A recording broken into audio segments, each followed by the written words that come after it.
Hey everyone, welcome back to the PoolCorp analysis that I'm going through. If you haven't got a broker yet, Interactive Brokers, link in the description below. It's the one that I use. I think they're the best in the world. So let me jump into the management of this business, but I'm also going to highlight a red flag that I found as well. And I think it's really important, especially if you're already an investor in this company or looking to invest seriously. Stay tuned for that red flag. So the story goes a little bit like this. Manuel Perez de la Mesa founded the company in 93, trying to create a wholesale distribution company for the swimming pool industry. Makes sense, obviously. And back in those days, he noticed there was a fragmented market with many small regional pool supply distributors, and he saw an opportunity to consolidate them and get some sort of scale going with being a big distributor. He previously worked at Watsco and was president of the pool and spa division, so he knew the industry pretty well. And he now has built PoolCorp over the years into one of the largest and most successful distributors in the industry. Now, he has about a 2.5% stake in the company at the moment, which is kind of small, I guess, but he does still have insider ownership, which is good. And now the unique things about PoolCorp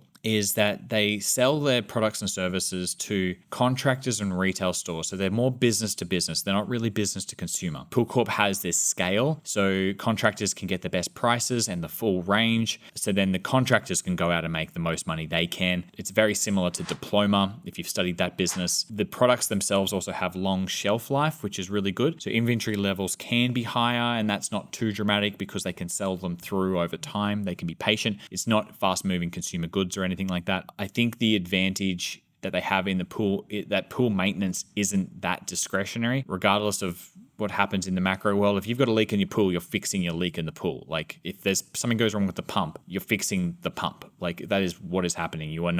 It's not really that discretionary if you've got a pool already. Now, if I turn to their deal history, there's been lots of little deals is generally how they've kind of done this so far. It's a fragmented industry to roll up is what they're doing. But I haven't actually found any info on how the deals have been progressing. There's no real info on it. They don't really say it anywhere. So I guess it has to be pretty reasonable returns with that strong ROIC, which we'll see in a moment. But I don't know and I can't find the data anywhere. Okay, now let's look at the financials. And if I'm looking at revenues, we can see that back in 2016, we can look at the change year over year, these numbers here, and we've got 8%, 7%, 6%. This is growth. And then bam, 23, 34, 16%. There's been some big growth numbers over the last couple of years, and they're the boom time earnings that we're seeing clearly here. So I'm going to project out that they're only going to grow at these single digit numbers like they were prior to the pandemic. So I think we need to do that. Regarding gross margins, this is really cool that they've been slightly being able to increase their gross margins. They're predicting this to hover around 30%, which is good. But the fact that they've been able to grow that steadily is a really good sign too. And if we look down at net income margins, we look at they were sort of 5, 6, 7, 8, 9, 12. They've been able to grow from sort of 6% to 12% over the last 5 years too. So it's good to see probably some boom time numbers going on here again. But even in the prior years, they at least grew from 5 to 8%, which is a good sign that they're becoming a better operator and the margins are growing, which is great to see. Now turning to like the return metrics, like return on equity, return on capital, and the numbers are off the charts. So fantastic return numbers here. The pity is they haven't been able to use all of the cash flow they've been generating to get these really strong returns. They've only been able to deploy, with the big dividend and all the share repurchases, it sort of looks like 20, 30% of their money can be deployed at these high rates, which is a pity. They couldn't deploy this at better rates, but still very strong. The balance sheet, and we're looking at total debt. Let's have a look at that. It looks like they have 1.6 billion of debt. They kind of got a fair bit of debt. Their long-term debt is quite high compared to their equity. So regarding debt, their net debt number is 1.6 billion compared to their equity of only 1.2. So their debt to equity is actually pretty high.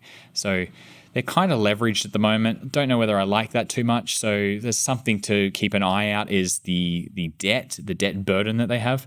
They're not sitting on much cash at the moment either. So if we look at the total current assets, they still have plenty of total current assets coming through, but a lot of that's going to be tied up in inventory, and how current that is debatable. So yeah, debt levels are pretty high. And this graph is showing the free cash flow. Besides it being a little bit lumpy, it is trending in the right direction, which is really good to see. That's great. Now we look at shares outstanding, weighted average diluted share count, and it has actually been coming down over time. They're sitting at about 39 million, 39.5 million at the moment, down from about 43 million 5 or 6 years ago. So great to see those repurchases actually coming through in the earnings per share numbers, which is cool. Now regarding the dividend, which has been growing quite well over the past sort of 7 years as well. Looks like it's been growing at about 20% per annum. It was about $1, now it's about $4 a share, which is high. That payout ratio is actually pretty good at only 25 to 30%. That's fair. There's nothing wrong with that. I think that's a reasonable payout ratio, and they're not spending all their money on dividends, giving it away.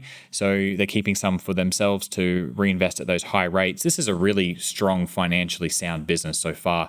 Maybe that debt being a little bit high is probably the only issue we've found so far. Please look into the debt and the debt structure and when those things fall due. But yeah, so far this is looking really promising. Now, regarding incentives, there are stock-based incentives, but they're small and they're factored in when we're looking at that diluted earnings per share count. The current CEO, Peter Arvin, gets about $3 million in a salary, and that's in relation to his $20 million of stock. That's not bad. I think the incentives are aligned. Now let's talk about the growth opportunity of the business. So they can continue expanding throughout the southern states of America and hotter countries like Australia. There's still lots of little acquisitions to do, but this is my major concern. And they're already the big dominant player. Is there actually enough runway left? They're already the biggest by far in California, Texas, Florida, and Arizona. Australia is, I guess, a new area for them to expand into, but that market is really mature. They're going to have to overpay for acquisitions to get into that space. I don't think they're going to get any bargains going on or anything like that. So to enter that market is going to be tough. Maybe there's areas in Southern Europe they could expand further into, but I think size is now a concern for this business. Now, I know I need to look more into this runway, but at the moment, it appears as though they're already done a lot of the growth, and it's going to be quite a mature business moving forward. Maybe we get single-digit growth. I guess if they can continually buy back shares, improve their margins, it doesn't need to grow geographically that much, or like top line revenue doesn't need to grow for this to be a really strong earnings per share grower. And that's probably what the plan's going to be, but we don't get a big tailwind from a big addressable market that they can keep expanding off into for decades. It's just, that's really not quite the situation. They're already quite dominant. Now, that sort of leads me into the competition analysis. And look, large specialty distributors are not exactly Amazon's game. Amazon's obviously the company we have to think about here. It is possible that they get into something like this and they could disrupt PoolCorp, but PoolCorp is B2B.